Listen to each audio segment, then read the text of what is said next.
po, magandang gabi. Kami naman po mga paguruan ng grade 7, mga teachers po ni Jeremiah, at saka magiging teachers po from grade 8 po. Kaya pala sabi niya, hindi naman ganun kadami yung teacher ko. Wala pa po dito Yung ang 9 and 10. sa susunod pa pala. Opo, bali, hinati na lang po namin para kahit pa paano is mapuntahan namin yung mga ibang bahay at the same time. Bali, kami po ay maghahandog ng munting awitin. Bali po sila po ang Junior High School Sex Bomb Dancers. Kami po yun. Sana po ay mag-enjoy kayo at may padama po namin ulit ang Diwa ng Pasko. Then before that, Miss Cherish will read us a Bible verse. Ay, magandang gabi po umuli sa inyong lahat ko. Atin pong pasimulan sa pamamagitan ng pagbasa mula sa Banal na Ebanghelyo ayon kay Lucas. Nang dumating ang takdang araw upang manganak si Elizabeth, siya ay nanganak ng isang lalaki. Nabalitaan ng kanyang mga kapitbahay at mga kamag-anak na ipinagkaloob ng Panginoon ang kanyang dakilang awa sa kanya at sila ay nakipagsaya sa kanya. Noong ika-8 araw, dumating sila upang tuliin ang bata at nais nilang tawagin siyang Zacarias na tulad ng kanyang ama. Ngunit sumagot ang kanyang ina. Hindi, siya ay tatawaging Juan. Ngunit sinabi nila sa kanya, wala sa inyong mga kamag-anak ang may ganyang pangalan. Kaya't nag-isiyarat sila sa kanyang ama kung ano ang nais nilang ipangalan sa bata. Humingi siya ng tablet at sumulat. Juan ang kanyang pangalan at namangha silang lahat. Pagdakay bumukas ang kanyang bibig, lumaya ang kanyang dila at siya ay nagsalitang nagpupuri sa Diyos. Sumapanik ang takot sa lahat ng kanyang mga kapitbahay at pinag-usapan ang mga bagay na ito sa buong kabundukan ng Judea. Lahat ng nakarinig ay pinagnilayan ito at sinabi, ano kung gayon ang magiging bata na ito? Sapagkat tunay na ang kamay ng Panginoon ay sumasa kanila. Ang mabuting balita ng Panginoon. Papuri sa iyo, Panginoong Hesus. Ayun na po yun, Mother. Stay po. Ito na po. Okay. Ready? Warm up na.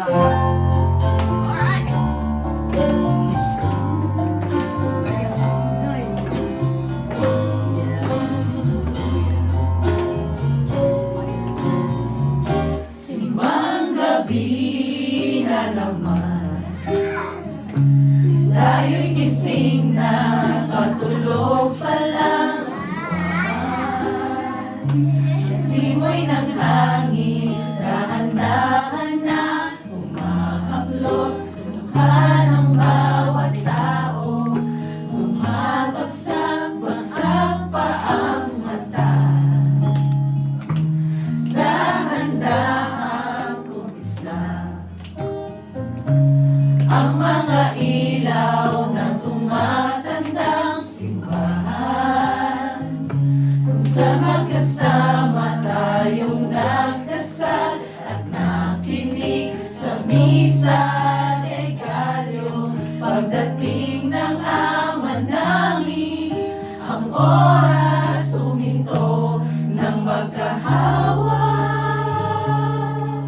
Ang ating mga kamay umawit, mga ulap at sabay nagsiawit ang mga anghel sa langit. At ang unang gabi ng Pasko'y sumapit, kay ganda ng harana ng tinig na sumasabay sa ihip ng hangin. Ang sabi nila, Ayan na ha. Samayaw ka, Jeremiah.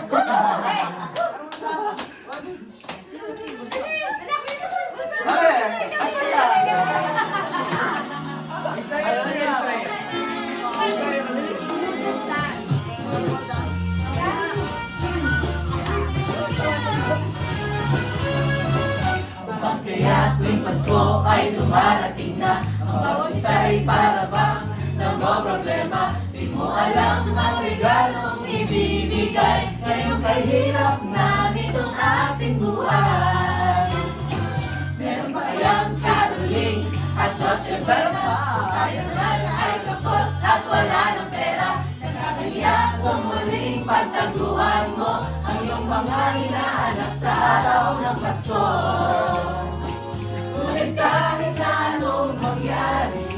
ang pag-ibig sana'y maghari.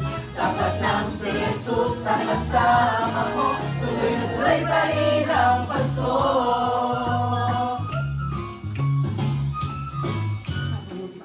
Ang Pasko ng isang taon, sa ating pagdayong kasulibol at hamon. Baka sa tipid, Happy New Year mapopospon, at ang mamon ay mauwi sa bagoong.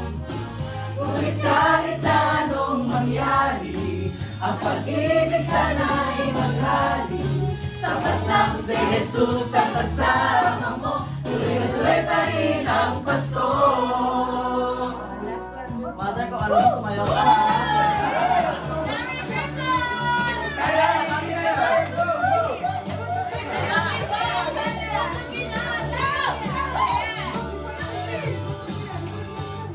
Nadarama ko na ang lamig ng hangin.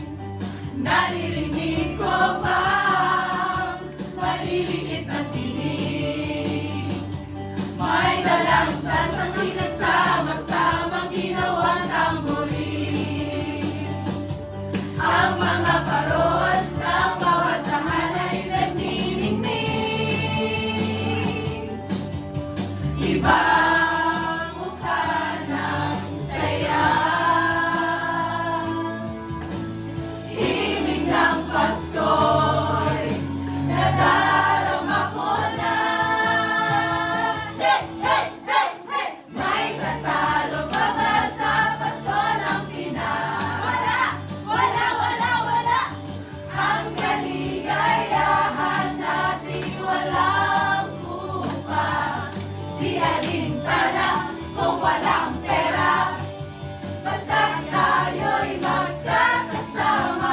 Ibang-iba talaga ang Pasko sa Pinas. Qatar. May simpleng regalo na sininong at sinina para sa inaanak na nag-aabang. Ang bawang pamilya ay magkakasama sa pagkuha ng Christmas tree. Ayan na ang barkada, ikaw ay niyayaya para magsimbang gabi. Ibang mukha ng saya, Saya kami. himig ng Pasko, nadarama ko na.